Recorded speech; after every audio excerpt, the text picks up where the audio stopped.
Hello, assalamu alaikum, good morning, khush amdeed. Ji ayanu goeiemorgen, ishpata. Pakhairagale, ni hao, chunashumme, washmale, ohio gonzaimas, guten morgen, hola, bonjour, privyet, kaifa hal, halishuma chatore, ahlan wasal, marhaba, buna, mucho, gracias, swabia, bhalli ke rahe hain. And thank you very much everybody for tuning into PTV World. You're definitely watching what this morning.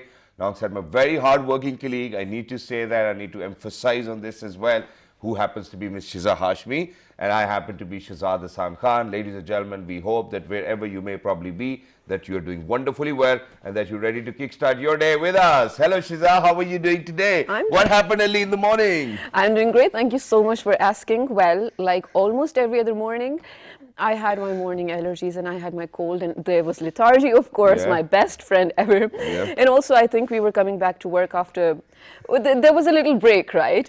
So I think I got a little lazy, and so I texted my entire team. And that was so early in the morning, bichara, they were sleeping, right? So I didn't get a reply either. So I was like, I don't know what to do. I was confused. I requested my co-anchor that, you know what, you'll have to do the show alone. Maybe I'm not coming. But then later on, I was like, whatever, I'm not going to miss it, man. It's a blessing, right? Another day, I should be thankful for it. So Exactly, I hopped which is on why I the actually have two opportunity. questions. Which is why I have two questions for you. Okay. So obviously, you know, ladies and gentlemen, early in the morning when you text your entire team and nobody's responding, you actually feel responsible that God forbid if I do not show up, and what if God forbid the other person is not Right, even I there? had it in my You know, mind. so what will the entire team do? So I think that she was actually just kind of a little stressed, and because I was getting ready, so I didn't really look at my phone.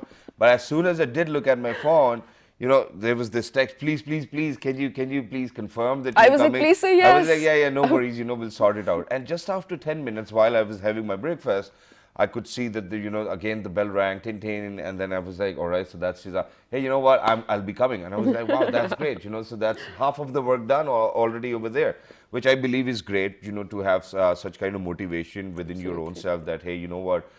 This is the first thing which we're supposed to do in the day, and if we kind of get ourselves up and make sure that we are going to show up at work, I think that's great. You've done a wonderful job. Thank you so much. And you truly inspire a lot of other people who are out there as well. But these days, I think, you know, so it's cool. difficult to get up early in the morning, because today I even gave it a try. It was, you know, entire summers, I never actually put my alarm on to snooze. Okay. Today was the very first day that I put it to snooze, and I was like, okay, let me see whether it rings after 5 minutes or not. But after 3 minutes, I couldn't just control it. I was like, okay, you know, I should get up and I should not get in the habit of procrastinating. So I didn't do that as well, which I believe is great, but it's really cold. It is so cold, and you know, for the first time ever this season, I was sort of missing out on. So we were for about 2 years. We were posted in Murray. It was the best station of my life, and then we had heaters in the washrooms even, because it was insane, right? I missed that. Those radiators, right? Radiators, and even the rod ones, right? The electric All ones right, as and well. you know what they're saying? They're saying that there's going to be a phenomenal cold wave from 25th December onwards, 2021, ladies and gentlemen. And they're saying that the temperatures over in Islamabad might even drop down to -1 or -2 or -1 or Crazy. -2 as well.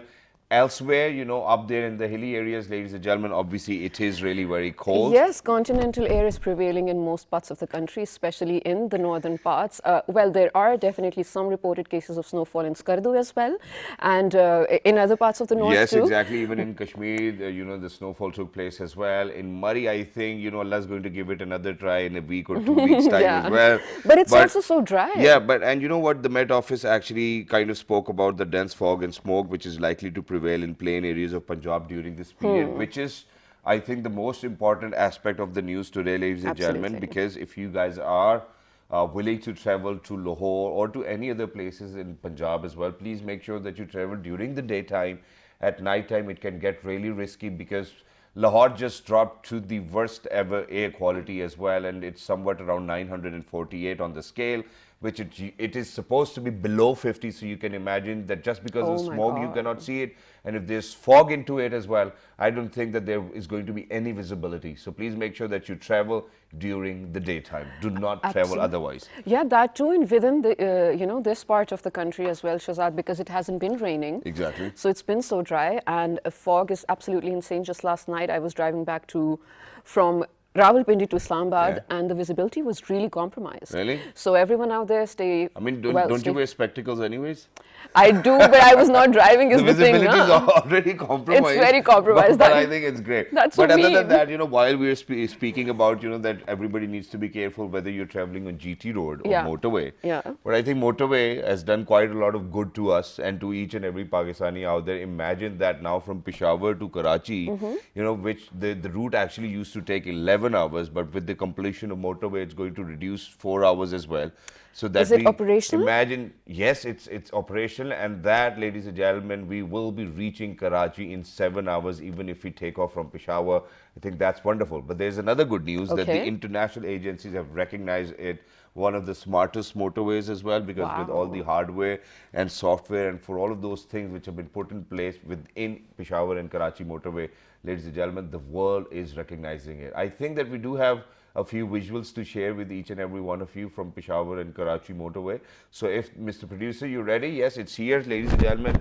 It's almost near to completion, so we shouldn't be saying that it's ready, but definitely it is the most comfortable road in Pakistan, and local people believe that Peshawar Karachi motorway is the road of friendship between China and Pakistan, according to Xia Hua, general manager of the PKM project and chairman of the China State Construction Engineering Corporation Limited. The year 2021 marks the 70th year of diplomatic relations between China and Pakistan. One of the shining symbols of the bilateral cooperation is the Peshawar-Karachi motorway, which has helped improve the traffic efficiency and overall traffic conditions in Pakistan. And look at it. Wow, I know this one. This is somewhat around these salt ranges as well. And that you can see one of the highest bridges over here in Pakistan. Really? Yes. Exactly, that's the place. Have you driven on motorway? Oh, well, you haven't been to Lahore. I haven't been to Lahore. That's so mean of you. But the Multan motorway, yes, of course, the new one. I want to be really proud of it. There was a time. You know what, Shazad? We sort of really take this for granted as well. For the people who travel from one city to another, there was a time when I used to travel for 9.5 hours straight to see my parents in Multan, right? When I was studying and now here. the motorway only takes 5 hours. 5.5, yes. I'm so happy about it. So definitely, there's a lot of changes that happen in our life with the advancement in technology sometimes, and with time, of course, everyone needs to sort of. Yeah, you have something to say. I'm sorry that I'm going to actually ask you this again. I don't think But you're how sorry. do you feel? Imagine that you've been traveling to Multan, that too through motorway, that too from Islamabad, you've been traveling to Khariyan, you've been traveling to all the other places in Punjab as well. But how come you never been to Lahore? Did Lahore nahi dekhe ho, Jamia nahi? I am not Jamia yet, so I I think that was just on a lighter note as well. Yes. But other than that, ladies and gentlemen, with this smoke, with this fog, with rain not taking place, obviously, children are getting ill. We did an entire segment on this previous week as well, and we certainly want people to actually feel great, to enjoy the weather. And the only solution I have to this is that you really need to dress accordingly. You need to wear your warm clothes, make sure that you do not step out just like that as well, because it is seriously getting cold. But What is it for that, you? Sorry, what is it for you though? For me, if my feet are covered, I'm good. I mean, it depends, So I have, most of the time I make sure that I'm wearing my socks, but as soon as I'm in my razai or quilt, it's just so heavy. It's a game changer. Mothers from Punjab will always have a razai, which is so heavy that you actually have to kind of get up at night to breathe even as well, because it's so heavy. So imagine that as soon as I get into that razai, I'm confused. I'm like, okay, do I have to take my socks off or do I have to keep them wearing? So then I keep on thinking, then I'll take one off, then I'll take both of them off. And, so this kind of struggle goes on throughout the night as well. And that's how it is. But, the point where I wanted to come down to was that imagine that people are falling ill, there are a lot of viral infections. And, post-pandemic, we have seen that, that there were so many different illnesses which were coming up, even in children. For example, when we talk about multi-inflammatory syndrome that people do not know about. But even if we come down to how within the pandemic, we have seen that all the conventional medicine practices kind of failed, because there was so much pressure on the health service industry that, ladies and gentlemen, they didn't actually had place. We used to actually kind of make separate quarantine centers, which were probably 1,000 or 2,000 or 3,000 beds as well. The hospitals just couldn't rely on the systems which they were working on for so many years as well. So that actually kind of tells us that we really need to change the way how we were seeing or looking at things as well, because everybody did fail, and then everybody went into quarantine. So it was like going back into Stone Age as well, where you cannot do anything and you cannot help anything as well. Imagine The best part is, for the very first time, I got to know that there is a special university dedicated to make sure that they're going to train the doctors for all of those future challenges which is going to be out there as well. Ladies and gentlemen, the university name is Health Service Academy as well. And imagine that when we talk about it, the best part is that they have created a new discipline which is actually going to make sure that we're going to treat people, that too obviously via internet, because we have seen that learning management systems were even introduced as well. These two gentlemen, one of them happens to be a vice chancellor, one of them happens to be, somebody who's actually a tech savvy, he's actually running a website with the name of hayat.pk as well. What they have done is that they have collaborated. One of these gentlemen has actually written a book as well, which will be included into the course and into this newer discipline which has been created. But what is that new discipline all about? What is that book all about? How did that collaboration happen is something we are talking about, and how we are going to see that conventional medicine will actually take a leap of faith and convert into technological medicine. That's something we're talking about. It sounds very amazing as well. It does. So without any further ado, we're very lucky, ladies and gentlemen, that we've been joined by the Chief Executive Officer of Hayat.pk. He is Dr. Asfar Malik. Hello, Assalamu alaikum, Dr. Sahab. How are you? Assalamu alaikum, sir. Thank you for inviting. So thank you very much for joining us. Wonderful to have you. Dr. Sahab, just one simple question. I think, and that simple question is that whenever we go to a doctor, the doctor is supposed to ask questions, right? How does it feel to be answering questions today? Well, I am quite acclimatized to this atmosphere. Now it's my, I think, second time. So Yes. I'm a bit relaxed. Wow, that's wonderful. So which is why moving on to the next one, keeping up with the same question, ladies and gentlemen, he happens to be the Vice Chancellor of Health Service Academy. He happens to be Professor Dr. Shahzad Khan Sahab. Hello, sir. Assalamu alaikum. Good morning. How are you? Walaikum salam. Thank you. I'm fine. So thank you very much for joining us. So, sir, usually it's students coming to your office, sir, please, Malagam. How does it feel to be answering questions today?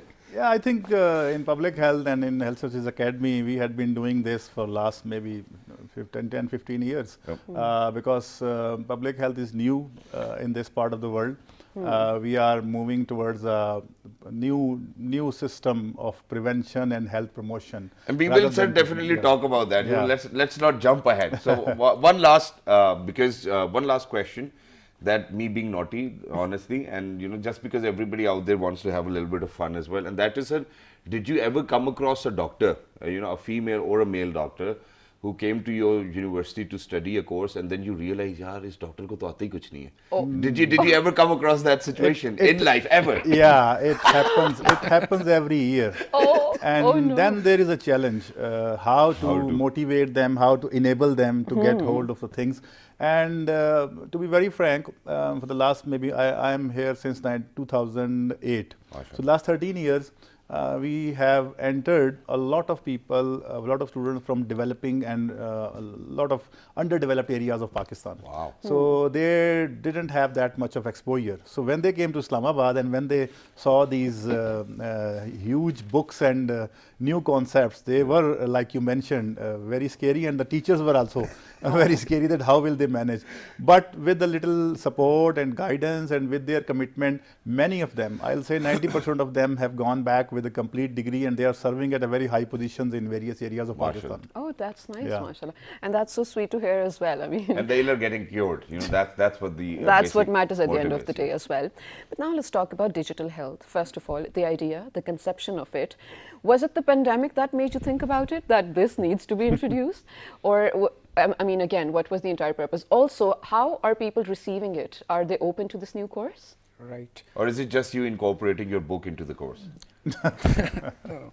Actually, we were into digital health before the pandemic. Okay. We set up the company, Hayat.pk, I think 1.5 years before the pandemic came. Okay. But definitely, with the onset of pandemic, we saw a mushroom growth of all sort of digital health companies, and we also saw investment in Pakistan. I think you must be knowing that this last 2 quarters, Pakistan received the biggest chunk of foreign investment, especially in digital, e-commerce and digital health, as it received in the past decade. True. So That's this nice. is growing because sector. investment is diverting from China to Pakistan now. This is the new world order. Okay, Yes, okay. I'm also surprised, but there is some shift now. Lot For of somebody foreign to break this news to us, how can they be surprised, sir? No, I mean, lot of investors 1 year back used to ask, where is Pakistan? Yeah. But now they know, okay, you are from Pakistan. Present, sir. Yes, Ah, yes, they yes. know the name and Wonderful. they know the. So with the growth of digital health, it dawned upon me that we need to have a unified forum for that. Okay. There is no association like we have association for textile designs, for association for pharmaceutical. So with that idea, we set up Digital Health Association Pakistan, and I have the honor or privilege to be its founding president. MashaAllah. That's brilliant. And this year in August, we held Pakistan's first digital health conference. Okay. And Governor Punjab Chaudhry Sarwar was the chief guest. We had renowned speakers. Professor Saab was also there. So that was something that we achieved over a period of less than 1 year, that we erected this association, and then we had its first conference. Yeah. I think, sorry, just to add over here, I think you were really lucky maybe, or you were really smart in terms of your vision to actually digitize everything before the pandemic started. And then there was a window of opportunity when the pandemic started, because that was the need of the hour then. You already had your resources at your hand, right? Because you said you launched before the pandemic. So you were a step ahead in terms of all the other competitors. Did that serve you in any way? Yes, it did. But I was, acquainted with since 2015. I was working in my insurance company. I was head of claims. So I gave the first presentation on digital claims. Okay. There was one website, Microsoft Health Vault. Nobody knew of it, but it stored the patient data at that time in cloud. All right. So when I gave the presentation to my staff members and to my team, they were surprised, what is a health vault? But I mean, I got acquainted to it, I think in 2013, thanks to Coursera, when I Right. attended the first free course on health informatics in cloud. I was in Saudi Arabia at that time, and that really opened my mind. What is a cloud data? How patient data could be shared in the cloud? One in New York, a doctor in Lahore can access that data. Yeah. And when I think in the previous government, it started that all the tertiary hospitals could exchange their data, they should be linked. And they should be able to do that. Yes, I mean, and CMS systems now do that. yes, but I don't know about they the also do that. So definitely the pandemic gave it a big boost, and the background of this collaboration with Health Services Academy is that about a month ago we have a Digital Health Association WhatsApp group. Okay. In that group, a simple post came by some of the company. I will not name that, but a person was having a heart attack. He was holding his chest, and the one-liner was, take a telehealth consultation.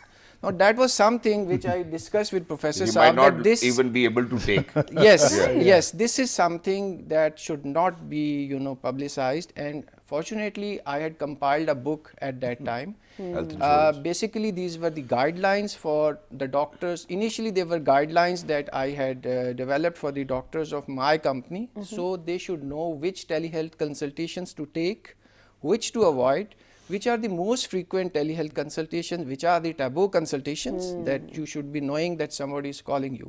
So there were some don'ts. On the top of that was the cardiovascular cases where somebody is presenting with a heart pain, just give NSAID, aspirin and refer to emergency. Right. Second no was a trauma, anything like suicidal tendency or anything, just refer them to suicide helpline. Any trauma, any injury, any bleeding, you cannot treat them online via telehealth. Yeah. So I discussed this with Professor Saab. I said that we are lucky that the curriculum, the text is already there, the textbook is there.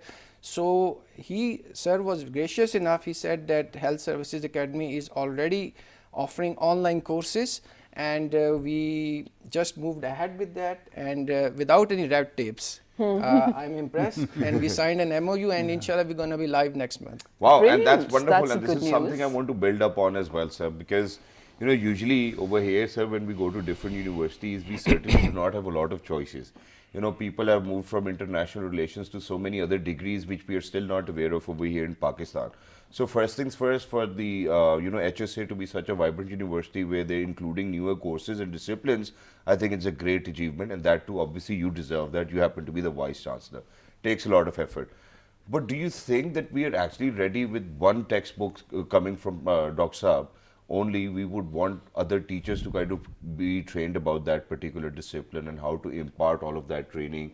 So as the Vice Chancellor of HSA, how do you think that you're going to make sure that each and everything which will be imparted to all of those newer doctors will be so amazing that they will have the skill eventually when they do the course? Yeah, thank you. Like Asfar mentioned, there is something which is already building up, that is the use of technology in health. So every doctor, every nurse, every attendant even, you saw in COVID, everybody had a pulse oximeter and a lot of gadgets at home, and we never heard of that. There is an disposable equipments and instruments which are used in palliative care. Health Services Academy is basically aimed at promoting health and protecting people, and definitely training doctors for the future. So like you mentioned, there is a book and there is a course which is developed, but given the international linkages with HSA, so we have huge international collaborations, and there are many more coming up. So one of the most leading universities of the world, they are connected with Health Services Academy, thanks to our alumni, thanks to a lot of development partners who connect us with those. So as the health system is moving towards more digitization, more technology oriented, we feel there is a need to do something in Pakistan. So instead of thinking about these 20 years from now, like you mentioned, why this was so fast, because we are already, I think, late. So we should have adopted a lot of technology driven solutions in Pakistan at least 10 years ago. So it's never too late when you start it. So we will be doing that, and the new generation which is coming up for public health education in Pakistan, now the time is gone when there were public health students of 40-45 year age. Now people do medicine or BS, you know, it's not just for doctors, it is for all the graduates. So they just do the graduation, 16-year education, and they come to public health. So, and they are very tech savvy. They are very, because the young generation, they know more than us in technology. So they love these new concepts, and they also share us with a lot of things, and the world is moving like this. Exactly. So you mentioned, sorry, but I really want you to mention some of the, you know, you're talking about international collaborations. Without giving a lot of it away, what are some of the things we should be expecting for you to bring here? And sir, what's within this diploma as well? Just talk a little about the digital health diploma. You see, there is a concept that people think that it's only telemedicine. Is telemedicine just a very small portion of digital health? It's not like getting a consultation on mobile or on an app. It's much more than that. You can see every investigation, every technology, every diagnosis, every investigation. You can share it with the doctor, and they can also see it digitally, and they can get back. So it's not just like consultation, it is much more than that. There is a data system which is building up, and that is used in analytics, that is used in decision making. Exactly. So we are talking about the future whole operation of a hospital using technology. That is what digital health would be. So what we are talking about is that we're keeping in mind that, okay, you know, we have all the records, so, you know, we can probably have a prospect of what's going to happen in the future, and I think that's wonderful, and everybody does that. Even the business investors do that. They have the data and analytics as well. But so now here's a very important aspect. Now imagine, so what we are trying to say over here is that earlier when a student would go to MBBS, you know, probably first year, I think that the first thing they were ever taught was to take history, right? And how you need to be out there and ask them whether they had previous illnesses, you know, they might react to any other medicine, or, you know, your blood pressure or heartbeat, and everything goes into consideration, and then kind of move on to, okay, sir, ab bataye kya kharab hai? Exactly. So how are you going to make sure that, you know, with telemedicine or with digital medicine, let's not even call it telemedicine because it's restricted to telephones. On digital medicine, how do you think that will happen? Because over here, one private hospital is not going to share their data with another private one. You know, we can do this with the government, we can achieve this. And it's all about business, and then towards the end, it's going to come down to the money of it. The ethics of medicine will remain the same. You will start with the history, but you will have an advantage. Okay, if the patient is follow-up, is coming for the second time, you will have everything on your plate. You will know everything what he was suffering from, and you will ask immediately without losing any time that now what is going on with you, because the doctor knows, and he will tell that last time when you came you had these problems. So the investigations, the drug allergies, the patient's history of medicine, and all sort of investigation will be in front of the GP. Exactly. So that is one of the biggest benefit, because when you compare it with the paper-based system, what is digital health? You convert the paper-based into something which is in the form of Data. data. Yeah. So the paper-based is lost. The people don't, in Pakistan specifically, people don't keep their investigations and their files at a safe place. I don't know when I last got my eyesight checked where the file is. So, but I'll go to that doctor and he will just enter my MR number or whatever identification number, and everything will emerge on the screen. Number two is like whenever you have this liberty of not only having the past medication history and allergies, you have another thing that is known as clinical decision support system. That is a huge blow. Clinical decision support system. What is that? So if you are examining a case and you put the symptoms and all the investigations into that clinical decision support system, it will automatically generate the diagnosis and options. So it's a mind of the computer which is helping the mind of a doctor. And the Or mind is of it a a doctor, computer doctor? It's a computer doctor, yes. But sir, how close is the diagnosis? Is it most of the time 100%? Yeah, it is because it's machine, so it does does its analysis on the basis of an algorithm. Right, So human mind can get distracted. The machine will not get distracted, and still it is the human mind who will decide. The machine will tell you that these are the 4 things this can have, and then you can see what.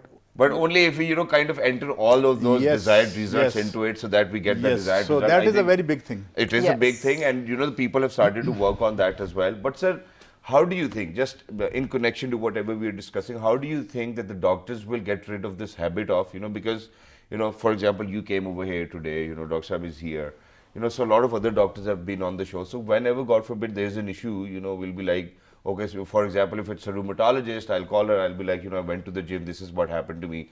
She'll be like, okay, clinic aajo. So don't you think that now the doctors will have to give up this habit of calling everybody to the clinic when we talk about the digital arena? Yeah, I think this is on the other side, it is sort of a convenience as well for the doctor. True. Globally, in the COVID era, most of the consultations were being held on telephone or on these apps. So if she or he, your physician, if she thinks it is something which needs to be examined, she will definitely call you in. Otherwise, she can always say, do this and do that. So it is a convenience of keeping the patient at home. Most of the time, the doctors want the patients to be healthy within their own environment. Exactly. No one wants to put pressure on the people and bring them to the hospitals. It is another risk. Exactly. Coming to the hospital, most of the people in the COVID pandemic got COVID in the While they hospital were in the hospital. because they were visiting and somebody else was visiting. So it is something which is very beneficial for the future. Well, that is absolutely brilliant. But towards the end, I want to first of all commend over here, Dr. Saab, where you said that in your course or in the book that you're writing, where you said you're also giving guidelines to the doctors, ke ye cheese we cannot take online. I think it is very commendable because we're talking about ethics of treating humans here, right? It is humanity first of all. And Shahzad, I feel like this is something you and I have been discussing for so long in terms of private doctors and their practices over here in Pakistan. Really sorry to say this, but at a point it does get commercial for them as well, right? It's all about Obviously, making you money. pay first, then you, even if it's I digital would, consultation. there's some interesting aspect here. Sorry, if I can just complete my question, then you can wrap it up for us, all right? So that is definitely commendable. And my question being, with such a course you are going to teach to your students, I think they're going to be brilliant doctors as well, and ethical ones first of all. Yes, that's important. I want that book or that course to be a part of public and private medical universities and colleges. Do you think that can happen so that all the doctors that pass out are actually real, Well, interestingly, Vice Chancellor of University of Health Sciences, Professor Shahzad Akram, we recently signed an MOU that we would offer free practice management software to young graduates. Oh, that's And the good. practice management software is a SaaS model, software as a service. You don't have to actually buy the software, you have internet. It's a service. And the cost of it is less than the average internet bill per month. Oh. And So- one very important aspect you should not forget, the basic purpose of medicine should be to prevent disease and promote health. True. So through the use of technology, if we can prevent illness and if we can protect the people, that is an additional advantage. Why we failed in the COVID? Because there was no treatment. So one of the best and one of the most modern systems which we were discussing before the show, even the most modern and the best health systems of the world collapsed. Why? Exactly. No one Because knew they what were to do. designed to treat. True. And if there is no treatment, the system fails. So we need to, and the systems who were very preventive and who were having a protection and a life skill approach towards disease prevention, they didn't go wrong. So Vietnam, South Korea, even China, the system was not high tech but more protection. Focus on Preventive. So this digital health and this digital course will hopefully be working more in prevention of disease and promotion of health. Wow, that's Brilliant, wonderful, which is why we actually want to congratulate you both as well. Yes, you have One something. thing I want to add, that the first engagement by the patient is very important. Okay. You must have heard artificial intelligence, NLP, natural language processing. Yes. Now this is something like we are developing, this is my vision. Like a Babylon app is of USA, most popular telehealth app. Okay. Before paying, you said commercialization, if it is $10 or $15, they initially engage the patient free of charge. You download the app, you enter your symptoms, you have pain in stomach, it will ask various differential diagnosis questions based on the algorithms and the data that it has been supported with. Then it will eventually lead whether you need to consult a doctor or you just take an aspirin and sleep, or take a brufen or sleep. So this is what we are looking at in Pakistan. Even if somebody cannot afford a telehealth consultation, at least in Urdu, Sindhi or any local language, they can engage like मेरे पेट में दर्द हो रहा है, या वो लिखे अपने symptoms, Right. and then at least they are guided that actually this is something that they need to escalate to a local GP or not, or they can relax. Any other symptom, this is where the digital health stands apart. From the comfort of their home, they can actually get the first medical chatbot consultation free of charge. And not a generalized one, actually particular to their case. Yes, and if there is an escalation needed, it will say that now you need to consult a doctor, you want to consult online or consult your local GP. Got the point. Thank Brilliant, you very much, brilliant. Dr. Asfar. Thank you very much, Professor Dr. Shahzad Sahab as well, for being with us. And it's going to be a milestone which you are on to achieve as well. And we want people to kind of have that sense and knowledge as well, which is beautiful. But God forbid, if you'll still continue to fill in a form, I don't think that you'll be feeling all right as well. It's we do not want to fill in a form. We just want the result right out there as well. So, but ladies and gentlemen, obviously things are going to get better in the near future. Please don't go anywhere, because we're going to make it much more better than how they were already. How is something we'll be sharing in the next segment. Let's do this. Good morning.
चुका मिटाऊं कैसे वो आंसू मेरी याद में बहा चुका मैं जाऊं फना हो जाऊं कहीं मैं जाके डूब जाऊं नजर में लाऊं तो ये चाहूं कि तेरी आंखों से पी जाऊं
Aziz. Wow, this was absolutely amazing, ladies and gentlemen. You've seen her before on the show, of course. We love having her. She's none other than Sonia Aziz, a singer, of course, and now a doctor to be. Congratulations on that. Thank you so much. So you just cleared your MD-CAT is what we Yes, call it? MD. Yeah, I've been out of touch for so long. You just cleared it, and your own merit, mashallah, you'll be studying your MBBS along with pursuing your passion. Exactly. How are you going to do that? And that's what she said, Pee Jaun Sare Gham as well, because for anybody who's going to walk in to get treated by Sonia Aziz, ladies and gentlemen, I think she can It's do a double treat. some wonderful magic with her vocals as well, because her vocals are great anyways. But congratulations, we've seen your journey, how you, from a very little young girl, you've grown up to, mashallah, be a doctor, alhamdulillah. Congratulations in the first place. First of all, what was the first reaction from your parents when you told them that other than being a singer, I'm going to be a doctor as well? They were like, it's a very tough field, so it's your decision, it's your choice. It's a very noble profession and a very serious profession as well, so it's your choice, it's up to you. Really, it's And not you that always serious. wanted to be we it, were right? just Yeah, in exactly. conversation with two doctors, they were all right. Do you want to be serious about this profession? Yes, of course.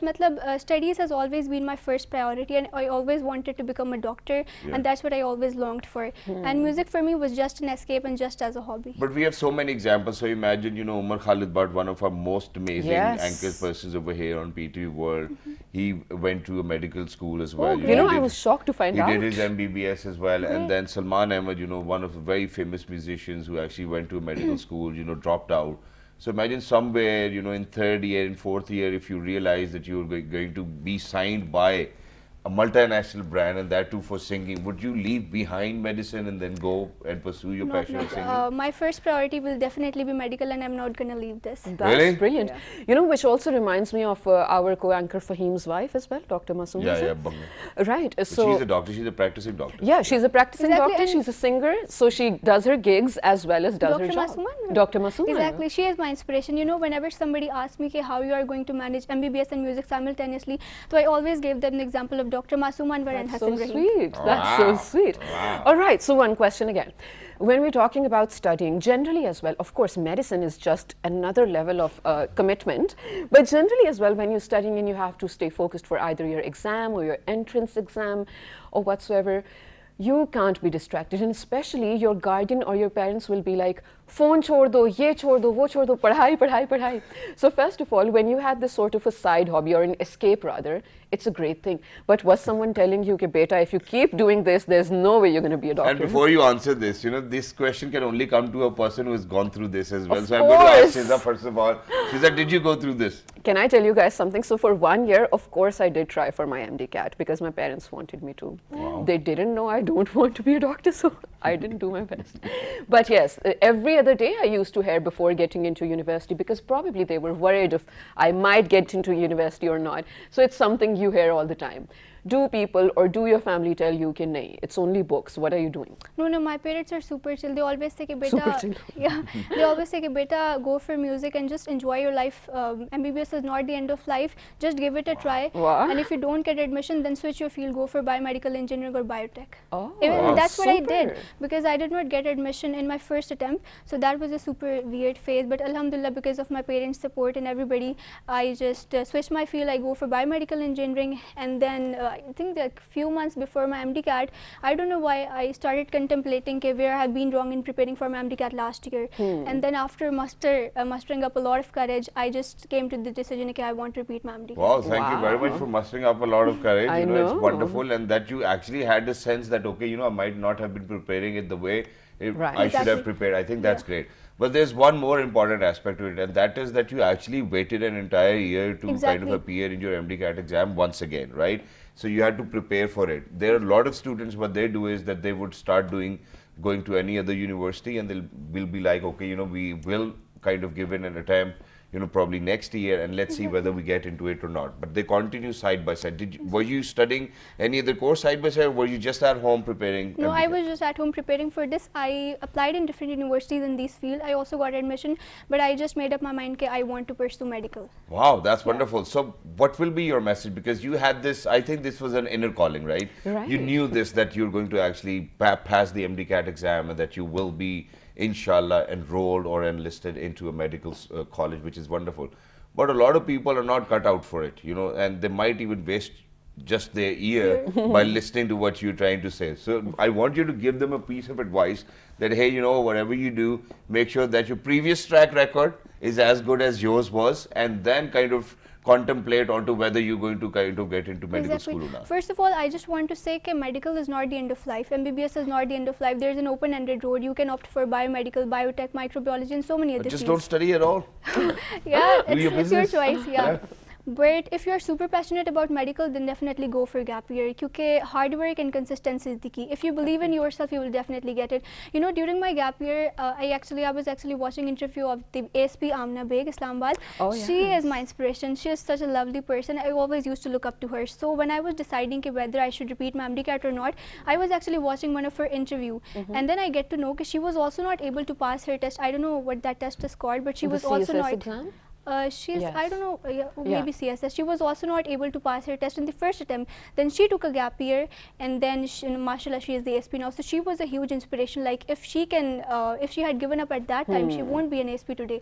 So why not me, and why not you guys? Wow, and, Wow. and being the SP of the over here on this planet, ladies and gentlemen, is not still the end of the life as well. So you can certainly choose of what to do as well. But thank you very much for this wonderful message. And even you are that inspiration for a lot of students out there Thank who you still so want much to be for a medical kindness. student as well.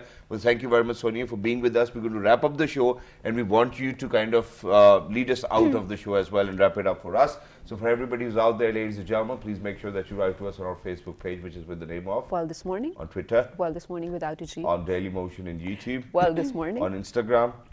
What is it? Well, this morning. So ladies and gentlemen, please make sure that you look after yourselves as well, and that for everybody who's around you and who surround you as well. Remember us all in your prayers. My producer wants to listen to a wonderful song from Miss Sonia Aziz as well. Sonia, the world awaits care. your magical vocals as well. So Thank please you go so ahead, much. take it away. For everybody who's out there, we'll see you tomorrow, inshallah. Please go ahead. What are you going to sing? Niyat Shauq. It's my father's favorite ghazal, and he asked me to sing this. Wow, Oh, that's Duncan, so is this one sweet. for you? Even though you could have done that at home, but it's all right. नियत शौक भर न जाए कहीं नीयते शौक भर न जाए कहीं, तू भी दिल से उतर न जाए कहीं, नीयते शौक भर न जाए कहीं। आज देखा है तुझको देर के बाद, आज देखा है तुझको देर के बाद, आज का दिन गुजर न जाए कहीं, तू भी दिल से उतर न जाए कहीं, नीयते शौक भर न जाए कहीं। आरज़ू है कि तू यहाँ आए,